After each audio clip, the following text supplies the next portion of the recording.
Assalamualaikum dan salam sejahtera, bersua kembali dalam channel Malaya Table. Sebelum tu saya nak ucapkan terima kasih kepada sahabat-sahabat semua kerana terus memberikan sokongan kepada channel Malaya Table.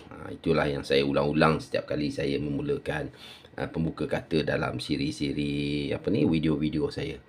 Untuk tampilan kali ini seperti biasa juga sahabat, saya nak buat sesi jualan untuk sekeping lagi duit yang berada dalam simpanan saya, iaitu duit nilai muka RM20, iaitu siri yang kelima yang ditandatangani oleh Tan Sri Aziz Taha lah.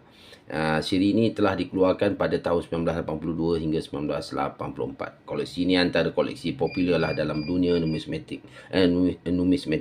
Harga pasaran bergantung pada keadaan lah, condition dia, nombor perfect dia, dan ciri khas perfect dia macam TA. Itu adalah perfect yang orang carilah. TA itu first perfect, manakala untuk TE adalah last perfect.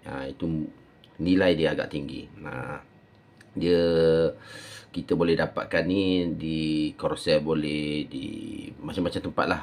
Lagi boleh dapat di kedai-kedai numismatik pun boleh dapat sahabat semua. Sekali lalu je saya bagi tahu sahabat, kerana saya ini adalah sesi jualan. Duit-duit ni pun pernah saya buat konten dari segi pengenalannya, dan juga berapa jenis cetakan dan lain-lain lah, ciri-ciri keselamatan saya dah pernah buat sahabat semua. Untuk duit yang berada di hadapan kamera ni, kondisinya agak baik, masih baik, keras, tetapi adalah kesan sedikit macam kesan karat lah sahabat semua. Sini sikit belah sini dia adalah bintik-bintik.